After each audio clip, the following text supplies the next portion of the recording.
குளித்தலை மகா மாரியம்மன் கோவில் சித்திரை திருவிழாவை முன்னிட்டு பெரிய பால்குடம் திருவிழாவில் 700க்கும் மேற்பட்ட பக்தர்கள் பால்குடம் எடுத்து அம்மனுக்கு நேர்த்திக்கடன் செலுத்தினர்.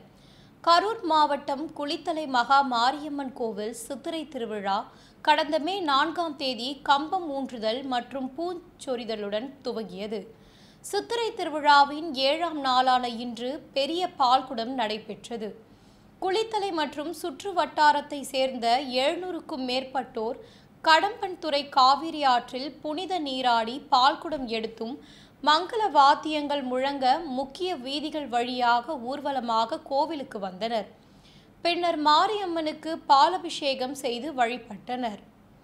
காஞ்சிபுரம் அருகே செவிலிமேடு பகுதியில் அமைந்துள்ள பிரசித்தி பெற்ற திரௌபதி அம்மன் உடனுறை ஆலயத்தில் அக்னி வசந்த் தீமிதி விழா வெகு விமர்சையாக நடைபெற்று வருகிறது.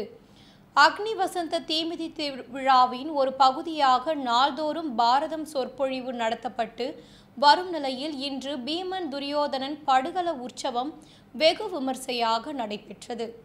உற்சவத்திற்காக பிரம்மாண்டமாக துரியோதன் சிலை அமைத்து கட்டை கூத்து கலைஞர்களால் பீமன் துரியோதனன் போரிடும் போர்க்கள காட்சி நடத்தப்பட்டது.